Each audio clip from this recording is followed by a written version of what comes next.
మీలో చీము నెత్తురు ఉంటే మీరు సిట్టింగ్లకు అందరికి సీట్లు ఇస్తామని చెప్పమని అడుగుతున్నా. లేకపోతే మీరు ఆడ కాదు మగ కాదు మాడ అని చెప్పి నేను స్పష్టంగా మాట్లాడుతున్నా. మీరు ఆడవాళ్ళైనా మీరు మగవాళ్ళైనా సిట్టింగ్లందరికీ సీట్లు ఇస్తాం. కేసీఆర్ గజ్వేల్లో పోటీ చేస్తామని మీరు ప్రకటించండి. లేకపోతే మీరు మాడాకు మరో రూపం అని చెప్పి టీఆర్ఎస్ నాయకులను నేను డైరెక్ట్గా ఆరోపణ చేస్తున్నా. మీరు మగాళ్ళు అయితే రాండి, సిట్టింగ్లకు సీట్లు ఇవ్వండి. 80 మంది ఎమ్మెల్యేలను ప్రజలు గోతి తీసి పాతి పెట్టకపోతే చూడండి.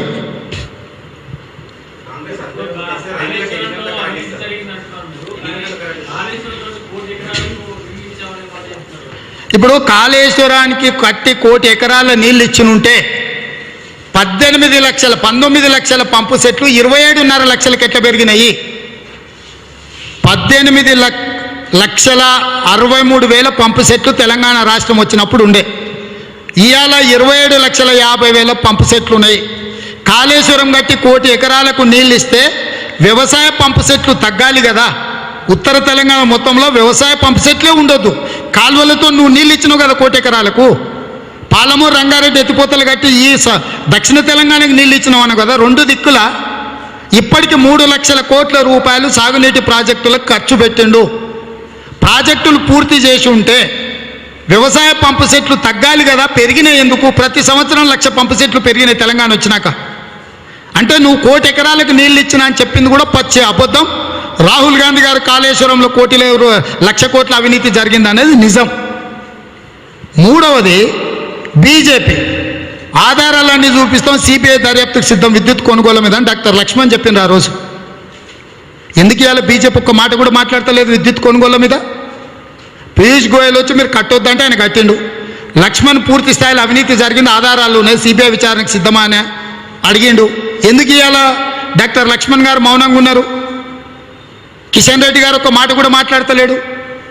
మౌనంగా ఉన్నారంటే ప్రభుత్వం చెప్తున్న 24 గంటల ఉచిత విద్యుత్ ఇస్తున్నట్టు ఒప్పుకున్నట్టే కదా.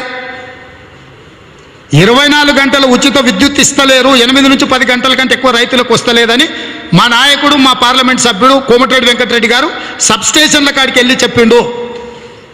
ఒకవేళ మీకు అనుమానం ఉంటే గజ్వేల్కైనా సిరిసిల్లకైనా నేను వస్తా, మా షబ్బీర్ గారిని తీసుకొని మా కోమటిరెడ్డిని తీసుకొని. కేటీఆర్ వస్తాడా, కేసీఆర్ వస్తారా, టీఆర్ఎస్ వాళ్ళు ఎవరు వస్తారు? ఏ సబ్స్టేషన్ దగ్గరైనా చర్చ పెడదాము. గత సంవత్సరం నుంచి రోజుకి ఎన్ని గంటలు రైతులకు ఉచితంగా ఇచ్చిండ్రో అక్కడనే పోయి ఆ రికార్డులు తీసి లాగ్ బుక్ తీసి అక్కడనే చర్చ చేద్దాము. మీరు 24 గంటల ఉచిత విద్యుత్ ఇచ్చినట్టు ఉంటే మా వెంకటరెడ్డి గారు మా పెద్దలు జీవన్ రెడ్డి గారు రాజీనామా చేస్తామంటూ సవాల్ స్వీకరించమని నేను అడుగుతున్నా. కాళేశ్వరంలో జరిగింది కూడా అవినీతి వరదలై పారింది, నీళ్లు పారలేదు.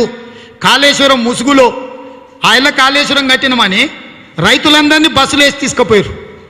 కాళేశ్వరం మూలంగానే అవినీతి నాణ్యత లేక అవినీతితో బలైపోతే మేము పోతామంటే పోలీసులను పెట్టి అడ్డుకున్నారు. మా శ్రీధర్ బాబు పోతే పోలీసులను పెట్టి కొట్టించారు. కాళేశ్వరం కట్టినప్పుడు బస్సులు పెట్టి ఊర్లలో నుంచి రైతులందరినీ తీసుకుపోయి పెద్ద జాతరలాగా చూపించారు కదా. నీ అవినీతికి బలి అయ్యి నాసిరకం పనులు చేసి కాళేశ్వరం కొట్టుకపోతే ఆ ప్రాంత ఎమ్మెల్యే మాజీ మంత్రి శ్రీధర్ బాబు గారు పోతే శ్రీధర్ బాబు గారిని పోలీసులను పెట్టి కొట్టించి తీసుకుపోయి పోలీస్ స్టేషన్లో బంధించారు. ఇప్పుడు పోదాంపా కాళేశ్వరం